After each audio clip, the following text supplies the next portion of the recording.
Hi friends, आज हम लोग देखेंगे क्लास 9th के दूसरे लेक्चर में दूरी क्या होता है। इसके पहले लेक्चर में गति पढ़ा दिया गया था और गति के कितने प्रकार होते हैं वो भी पढ़ा दिया गया है। जो लोग नहीं देखे हैं वह दास एकेडमी चैनल पर जाकर क्लास 9 का फर्स्ट लेक्चर देख सकते हैं। आज हम लोग दूसरा लेक्चर स्टार्ट करेंगे क्लास 9 की भौतिक विज्ञान में, और आज हम लोग पढ़ेंगे दूरी क्या होता है, डिस्टेंस क्या होता है। देखिए, दूरी वही वस्तु तय कर सकता है जो वस्तु गतिमान होगा। क्या रुकी हुई वस्तु दूरी तय कर सकती है? नहीं तय कर सकती है। तो कह सकते हैं कि किसी गतिमान वस्तु द्वारा उसके मार्ग की तय की गई कुल लंबाई को दूरी कहते हैं। जैसे अगर हम अपने घर से विद्यालय जाते हैं तो जिस रास्ते से होकर जाते हैं, अगर जितनी दूरी हम तय करते हैं, हमारी मार्ग की जो कुल लंबाई होती है वही हमारी दूरी कहलाती है। तो कह सकते हैं किसी गतिमान वस्तु द्वारा उसके मार्ग में या मार्ग के तय की गई कुल लंबाई को दूरी कहते हैं। आइए परिभाषा देख लेते हैं दूरी की। किसी गतिमान वस्तु द्वारा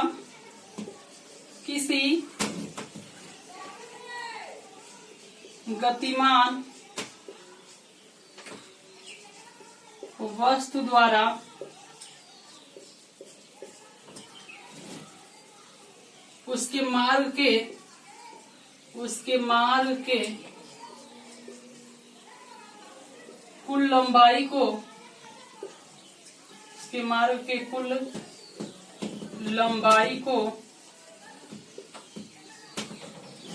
लंबाई को दूरी कहते हैं। किसी गतिमान वस्तु द्वारा उसके मार्ग के कुल लंबाई को दूरी कहते हैं। जैसे अगर मान लेते हैं कि यह कोई व्यक्ति है, मान लेते हैं कि ए स्थान पर है, ए से बी की दूरी मान लेते हैं कि 3 मीटर है। ए से बी गया, बी से मान लेते हैं सी गया, और सी के बी से सी तक की दूरी मान लेते हैं 2 मीटर है, और सी से मान लेते हैं कि डी तक गया, और ये दूरी कितनी है, मान लेते हैं कि 4 मीटर है। तो किसी गतिमान व्यक्ति द्वारा या किसी गतिमान वस्तु द्वारा उसके मार्ग की कुल लंबाई, तो इसके मार्ग की कुल लंबाई क्या हो जाएगी, 3 धन 2 और धन 4। देखेंगे तो कुल लंबाई हो जाएगी, कुल लंबाई कितना हो जाएगा, 3 धन 2 अधन 4, 3 2 5 4 9 मीटर, मतलब 9 मीटर की दूरी तय किया। तो आपने देखा किसी गतिमान वस्तु द्वारा उसके मार्ग की कुल तय की गई जो लंबाई होती है उसी को हम दूरी कहते हैं। और दूरी एक अदिश राशि है। दूरी कैसी राशि है? दूरी एक अदिश राशि है। दूरी एक अदिश राशि है।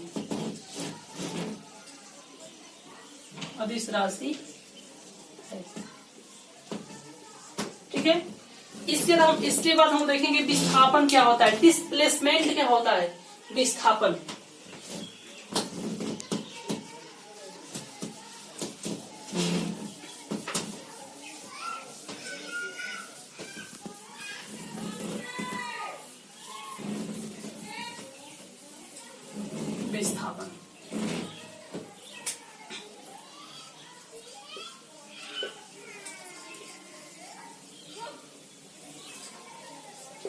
डिस्प्लेसमेंट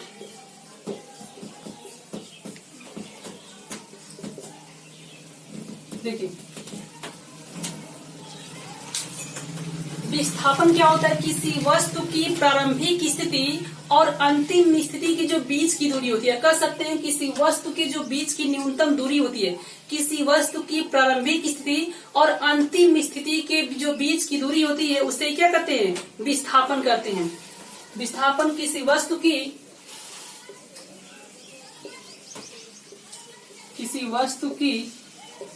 प्रारंभिक स्थिति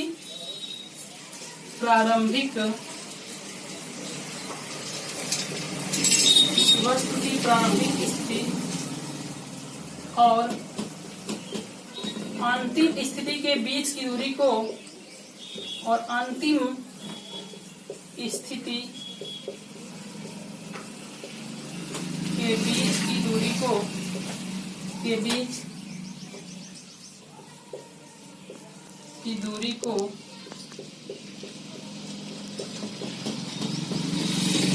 विस्थापन करते हैं, बीच की दूरी को विस्थापन करते हैं। हमने बताया किसी वस्तु की प्रारंभिक स्थिति और अंतिम स्थिति के जो बीच की दूरी होती है उसे विस्थापन करते हैं। जैसे मान लेते हैं कि ये वस्तु कोई व्यक्ति है, ये यहाँ से मान लेते हैं कि 3 मीटर की दूरी तय किया, ठीक है।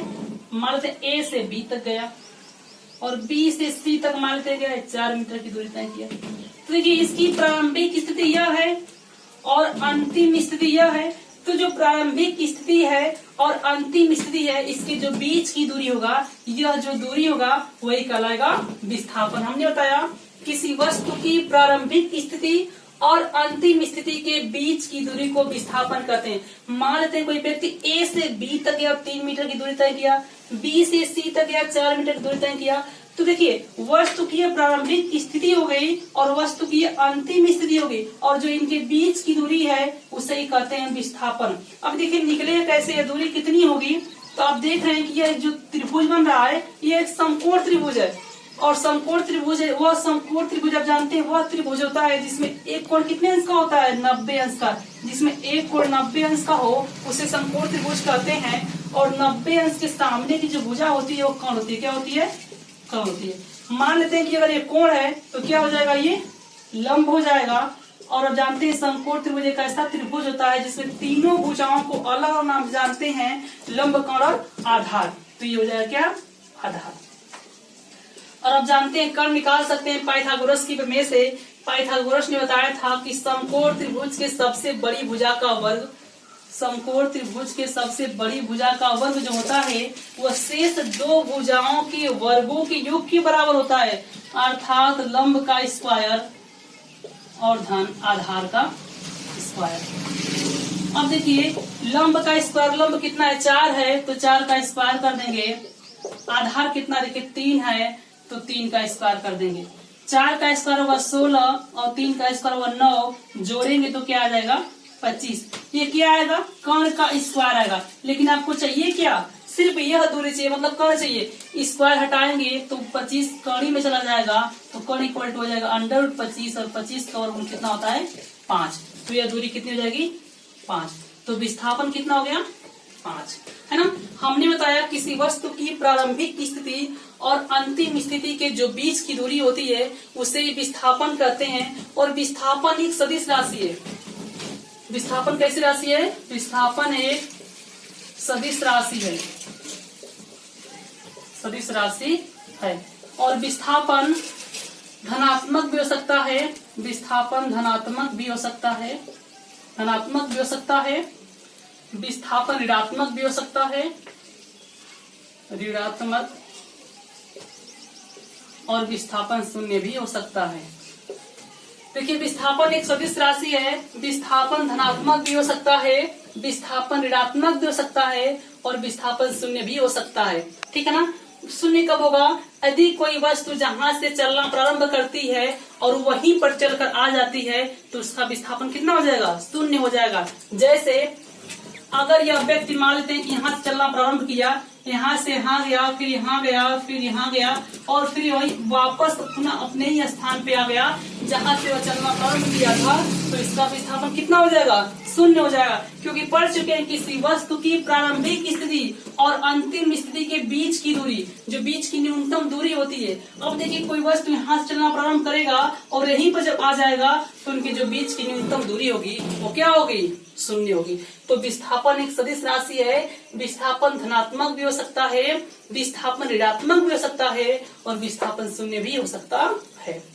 तो आपने देखा कि दूरी क्या होती है और विस्थापन क्या होता है। इसके बाद हम देखेंगे वेग क्या होता है, वेलोसिटी, वेग। वेग, वेलोसिटी क्या होता है, वेग, वेलोसिटी, ठीक है। वेग की परिभाषा होती है कि किसी गतिमान वस्तु द्वारा किसी निश्चित दिशा में एकांक समय में चली गई दूरी क्या कहलाती है, वेग कहलाती है। कह सकते हैं किसी गतिमान वस्तु द्वारा किसी निश्चित दिशा में एकांक समय में चली गई दूरी को वेग कहते हैं। किसी गतिमान वस्तु द्वारा किसी गतिमान वस्तु द्वारा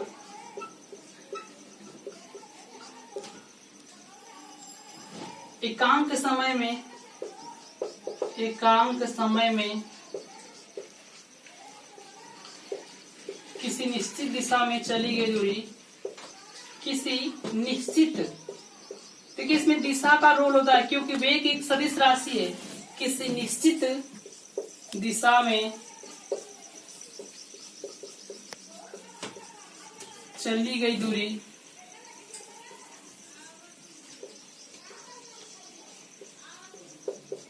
तो वेग कहलाती है, वेग कहलाती है। ठीक है, हमने बताया किसी गतिमान वस्तु द्वारा एकांक समय में किसी निश्चित दिशा में चली गई दूरी क्या कहते हैं? वेग कहते हैं। और वेग एक सदिश राशि है। वेग कैसी राशि है? यह एक सदिश राशि है, यह एक सदिश राशि है। और वेग बराबर क्या होता है? वेग बराबर होता है विस्थापन बटे समय, विस्थापन बटे समय। देखिए विस्थापन भी एक प्रकार की दूरी होती है। अगर मात्रक देखें इसका तो वेग का मात्रक हो जाएगा। देखिए विस्थापन का मात्रक होता है मीटर और समय का जो मात्रक होता है सेकेंड होता है, तो इसका मात्रक होगा मीटर प्रति सेकेंड। ठीक है, आपने देखा वेग किसी गतिमान वस्तु द्वारा एकांक समय में किसी निश्चित दिशा में चली गई दूरी को वेग कहते हैं। और वेग एक सदिश राशि है और वेग बराबर होता है विस्थापन बटे समय। और मात्रक देखें तो विस्थापन का मात्रक होता है मीटर और समय का मात्रक होता है सेकेंड, इसका मात्रक होगा मीटर प्रति सेकेंड।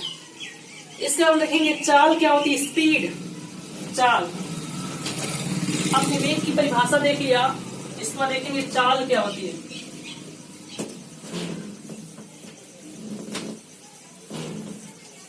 सेम चाल की परिभाषा भी यही होती है, लेकिन चाल एक अदिश राशि है, इसमें दिशा का कोई रोल नहीं होता है ना। चाल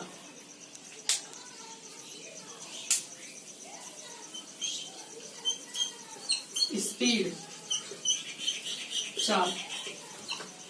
देखिए चाल क्या होता है? किसी गतिमान वस्तु द्वारा एकांक समय में चली गई दूरी, इसमें कोई दिशा का रोल नहीं होता है। किसी गतिमान वस्तु द्वारा एकांक समय में चली गई दूरी को चाल कहते हैं। और चाल बराबर दूरी बटे समय। और चाल एक अदिश राशि है। किसी, इसकी परिभाषा देख लीजिए, किसी गतिमान वस्तु द्वारा एकांक समय में, किसी गतिमान वस्तु द्वारा एकांक समय में चली गई दूरी, एकांक समय में चली गई दूरी चाल कहलाती है, चाल कहलाती है। उस वस्तु की चाल कहलाती है। और चाल बराबर क्या होता है? दूरी बटे समय, दूरी बटे समय। और मात्रक देखें इसका तो दूरी का मात्रक होता है मीटर और समय का मात्रक होता है सेकेंड। और राशि कैसी है? यह एक अदिश राशि है। चाल एक अदिश राशि, यह एक अदिश राशि है, यह एक अदिश राशि है। ठीक है, और अगले लेक्चर में हम देखेंगे कि एक समान चाल क्या होता है और असमान चाल क्या होता है। इसके बाद हम देखेंगे अगले लेक्चर में।